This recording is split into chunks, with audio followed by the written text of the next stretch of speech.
Evening, everyone. Welcome to the first edition of Everyone Knows We're Lame, the most anticipated YouTube show that I can ever think of. And it's sure to be a letdown because you're watching as a joke. You don't think it's going to be great, but really what we're going to do is we're going to take a different angle at a show that, while it was number one on the air, kind of underrated in hindsight. You don't see it rerun as much as your Seinfelds or your even like your Everybody Loves Raymonds or that level. Like Cheers gets kind of underrated. So I bring in my co-host here, Quantum Week Chris. How are you, sir?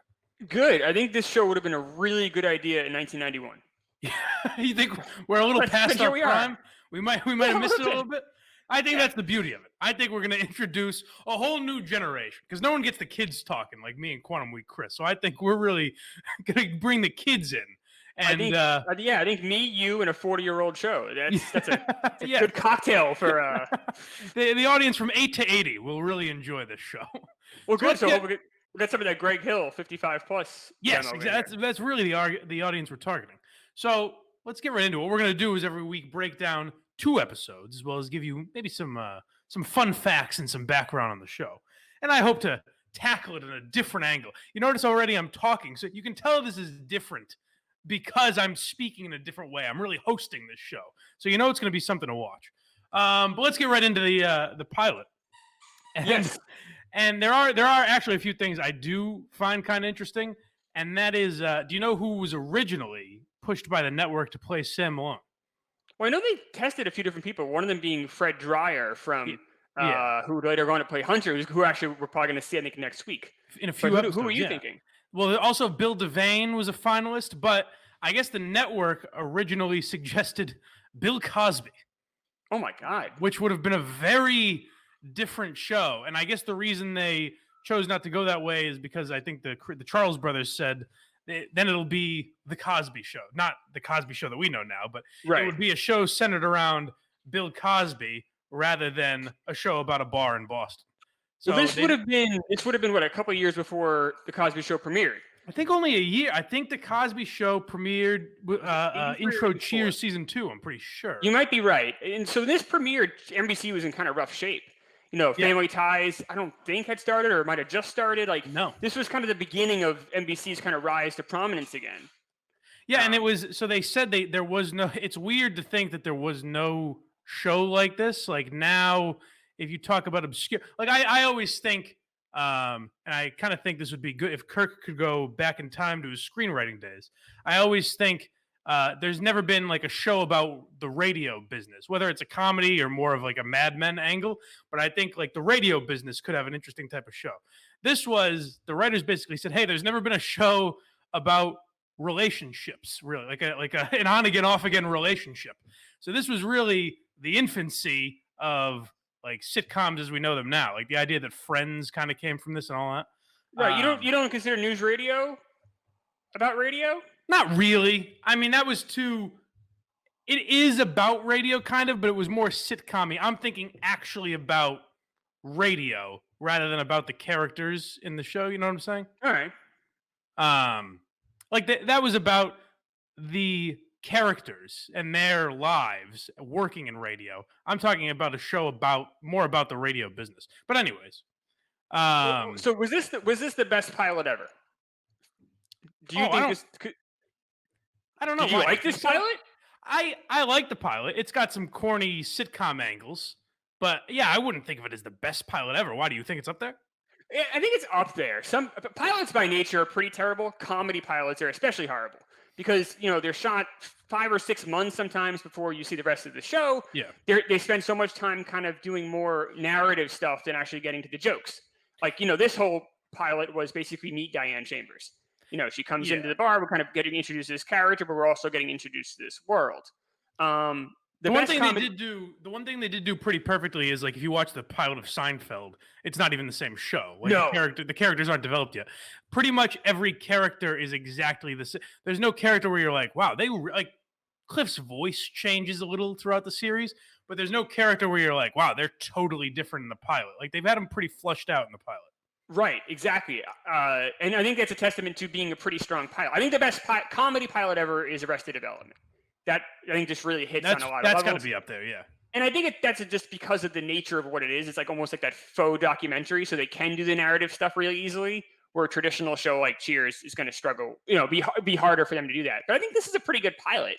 I haven't. Do you think the pacing worked in this, in either episode 1 or 2? Is it moderate? Like, are people watching this going, "This show is so slow," or do you think? I think it actually held up pretty well. I think it holds up pretty well. I think it's weird. The things that stuck out to me are like at least when you're watching back now, maybe this is a thing in the 80s.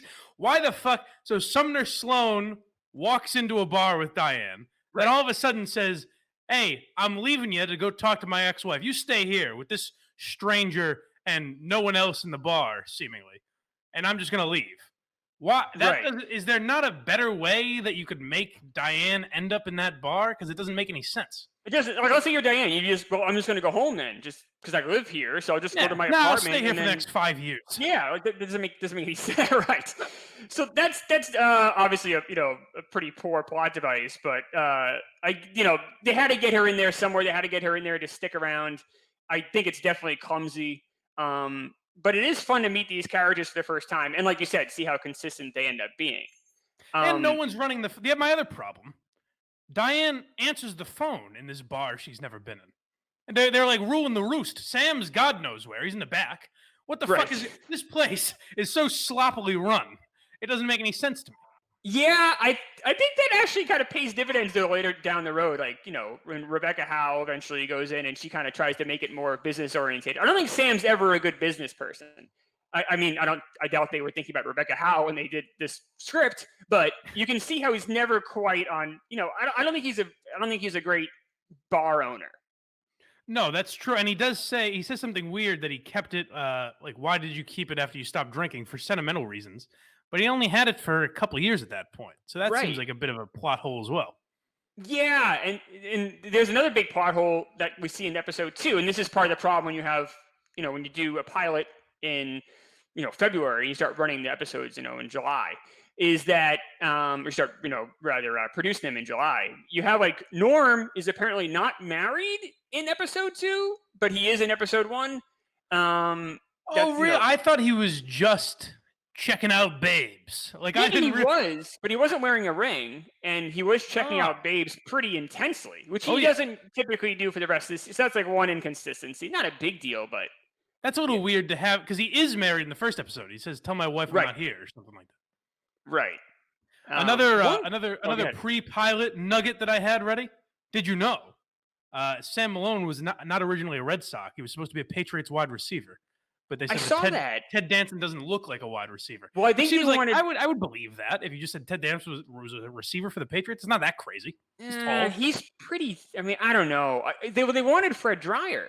Right. And Fred Dryer from Hunter, you'll see him in episode 4, I believe, but he's a big guy. He's got big shoulders. He looks like a football player. Right. Ted Danson, I don't know if he looks like a relief pitcher. I think that just works better. I don't know if I'm just ingrained to that too.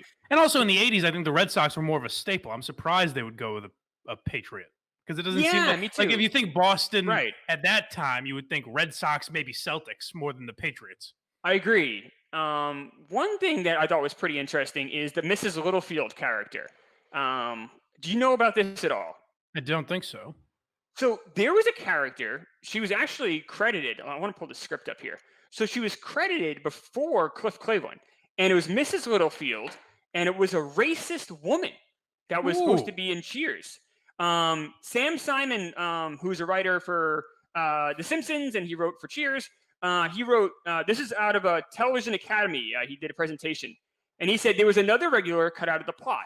Boston is a very racist town, and there was an old woman in a wheelchair. And sure enough, they had this whole script that I was able to pull off online. One of her lines is this: "Avoid nations whose leaders have hair in their faces." And Sam goes, "Well, Abraham Lincoln had a beard." And she goes, "Need I say more?" And there's shitty, cutty racist things throughout the script. Interesting. It's funny you're saying that, and I'm just hung up on how would this lady have gotten down the stairs. That's a good point, right? There is a picture. I have a picture. I'll tweet it out later of her in the wheelchair. It's pretty wild. That she was a part of this show, but they filmed the whole episode, And then only during post-production, they're like, this doesn't really work. And they cut her out of it. So Oh wow. there were these really abrupt cuts in the very first episode And that's why? that if you were looking for it, you kind of see it. But she's like having conversations with people and they're like, cut. Like she's right in the middle of the conversation. They've like, completely cut this woman out. It's kind of sad. This woman, like, could have had this huge career. Her name is Margaret Wheeler. And she was the 5th credited person in the script. And she's a complete footnote. Well, it might be good for her that it didn't happen because now we would look back at that and Cheers would be off Hulu. It would be fucking destroyed. If there was some racist character, it'd be taken off. It was complete. It would have been a completely, we wouldn't be on here. But maybe, her being on there would have been doing a service to the Kirk Minahan show crowd. But, That's right. Yeah. but I mean, she was completely. She was in the following scripts. She was in like episode 2, 3, 4, 5, and they had to rewrite the scripts because they had come to the decision at that point that she wasn't going to be part of the show moving forward. And that's, I think, how Cliff became a bigger character. I was going to say maybe that's how Cliff got more of a role because I guess John Ratzenberg originally auditioned for Norm, and they weren't sure if they weren't really feeling it for Norm. And he said, "How about this? Do you guys have a kind of a know-it-all character, like a guy who's constantly in the bar, just running his mouth, thinks he knows everything?" And they said, "No, not really." And he says, "Oh, well, you might want to think about that." And I guess they eventually just put a character like that in for Cliff. I think John Ratzenberger as Norm would have worked, but obviously having the character of Cliff added a lot more than just having Norm there. Yeah, he probably maybe it would. It's just so hard for me to think of anyone else but George Wendt in that role that it's kind of hard for me to even perceive Cliff as Norm. Even though I could see that. I could see it working though. He could play just a miserable slacker. I could see that. Yeah, potentially. So episode 2, we talk about things that are like too hot for Hulu or whatever. Yes. This has a gay interracial marriage. Yeah, very progressive for the early 80s. I thought that was actually handled really well. I was like, how's this gonna go? And the way it was written was really clever. It didn't feel too preachy, and it actually had like the 2020 version of like a appropriate ending to the situation. Yeah, a little bit. If it was handled exactly like that now, it wouldn't really be allowed just because Coach is kind of taken aback. And now Coach says you need to abandon your son. That might not. Just fucking abandon. Yeah, just get rid of him. Right. But the guy sees the error of Coach's ways. Right, and he says, if I really care about my son, I got to stand by him, and I got to learn to adjust to him, to this lifestyle, which is great. But in 1982, though, I'm kind of shocked that it even came up. I was blindsided by it. Yeah, I'm shocked by how much gay storylines come up throughout Cheers. Like they kind of tackle it. I don't know. I mean, I wasn't around then, so I don't know if it's before anyone, but it seems like they tackle it with much more grace than a lot of people would have at that time. Yeah, that was definitely stunning. So one thing I wanted to do in this show was I was hoping we could get some guests. So I was looking like, all right, well, maybe some writers or some people like that could, maybe we could get them on. So I looked at who wrote. The first episode was written by the Charles brothers, who are major TV icons. Right. But the second episode was written by a guy named Earl Pomerantz. So I'm like, oh, I'll check this guy out. Maybe this is a guy that if he wrote for a while could come in the show. So he died in March. Damn it. So that would be a no for Mr. Earl Chance. Right. So we're 0 for 1 there. Do you think these are well written as far as not to go back to the pacing, but is this crisp enough, you think, for a modern audience? I don't know, for a modern audience, it just seems weird. Any sitcom seems weird, essentially.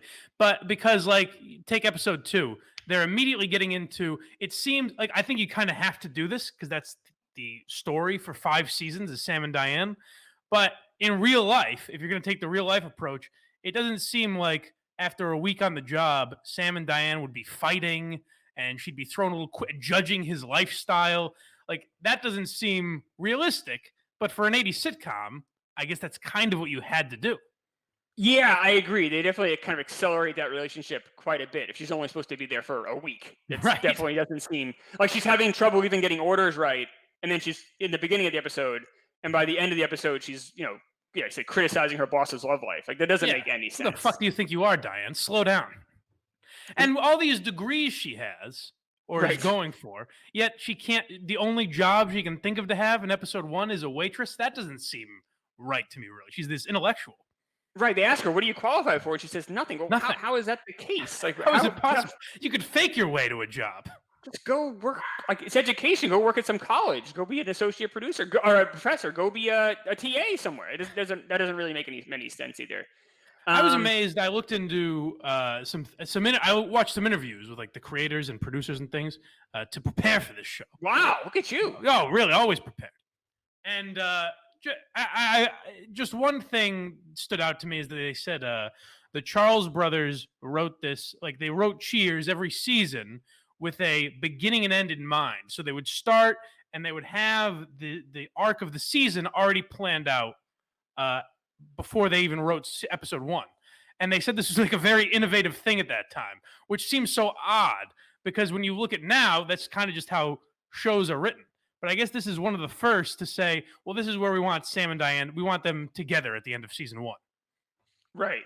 And you feel that way. Like, so I'm watching these episodes with my wife, who's never seen the show ever, and she immediately, from like the first 2 minutes of the show, was like, "Oh, these two are getting together. This is good. This is going to happen." So it's very. Nothing gets by her.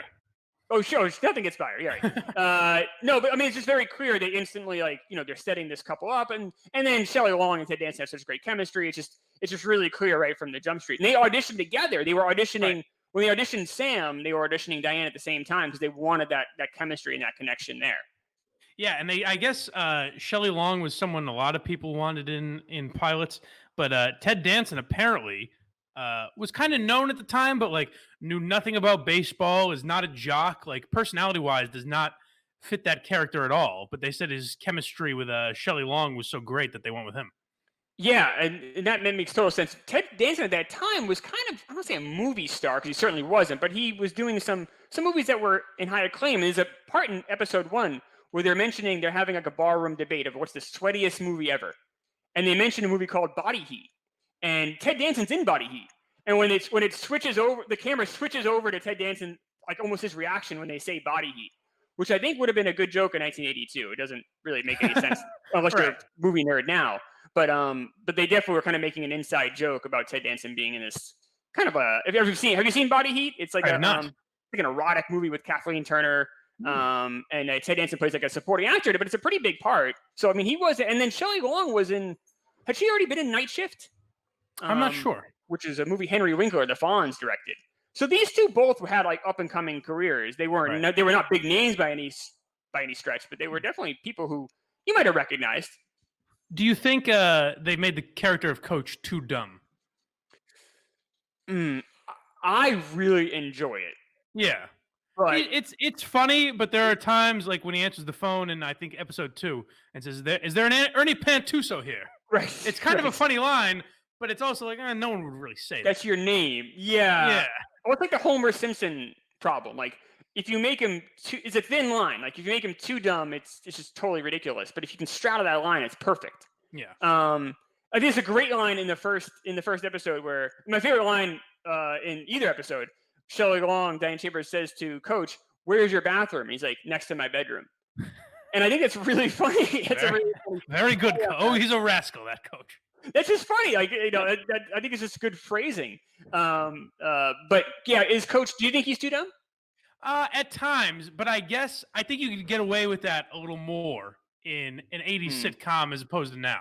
I think now it wouldn't fly, but I think back then it was a little easier, especially because of the live studio audience aspect. I think that kind of takes away from the fact that no one would say it. It takes away from that element a little bit. I guess the only character we haven't discussed is Carla. But she's not really... She's not. I guess if there's anyone that's not totally herself yet, it's Carla. She's not as abrasive in the early episodes, I don't think, and they don't make her as much of a whore, quite frankly. No, missing the whore aspect. I know that you value so much. No, she does. They don't make her. They don't make her sexual at all. They just say that she's kind of like has a bunch of kids, and then she's not very punctual. Right. Her and Diane got along better than I remembered. At least I know later on they fight like cats and dogs. Yeah. But earlier on, there wasn't as much friction as you later see. Carla's another ongoing problem I'll have with the show. Like, when she walks in and insults Diane a little bit when Diane is just a new customer. That Right. always bothers me because I think you wouldn't behave like this to customers. It doesn't make any sense. You want tips. This is not how you'd behave in a business. But she does kind of capture, like a dive bar Boston waitress. I think she actually is kind of perfect casting for that. So, what about the bar? I'm gonna try to. I'm in this like horrible glare. I keep moving around, and the glare just keeps getting worse. What do you think about Cheers as a bar? Is that a bar you would go to? Is it like? I think That it's, seems. it's like, I'm not a big bar guy in general, but that's the type of bar. There's no music. You can hear each other perfectly, which is nice. It's never particularly crowded. It's not one of those places that's like jam packed. You can't move. So right. that's the type of bar. If I was going to be a bar guy, that's where I'd want to go. It seems nicer than it should be. Like that's a nice looking bar. Yeah, they try to make it out to be kind of a dive, but Right. it's not. It is in nice shape. Yeah, and it's big. I mean, I know that obviously a lot of that's for just for effect, but it seems like a large, even for a TV set, that seems like a really large studio. I mean, I know a lot of it's camera angles and stuff like that, but it seems like and the cool thing is most throughout the entire series, so much of the action takes place there. But it is a larger set than I think most shows have, maybe because they don't have to have all these rooms in a house. You can have it all laid out right there, which adds to kind of the reality of the show as well. Right. Anything else you think we should hit before we hit the road on our first episode? All I have is my review. Like I want to give my rating, so I'm gonna rate each episode 1 through 100. All right. 50 being an average TV show. Okay. I give the pilot a 78, and I give the second show a 61. What do you give them? 78 for one of the best pilots ever, though. That seems like kind of a low rating. Comedy pilots suck, so it's kind of a low bar. I Okay, guess. so you're grading on a curve, sort of. Yeah, and All right. I'm gonna keep a spreadsheet of this. This is gonna be serious stuff. Okay, we'll really get into this. Yes. What will be our favorite episode, folks? Find out. You got to give your rating. Yeah, I'll give the pilot about. You said 50's average. Yes, an average episode of television. Okay. I'll give the pilot about a 64. Oh, okay. And I'll give the second episode.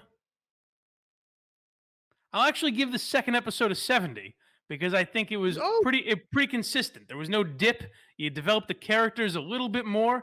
I'll give the second episode a slightly better rating. You like the second episode more than the first, huh? A little bit.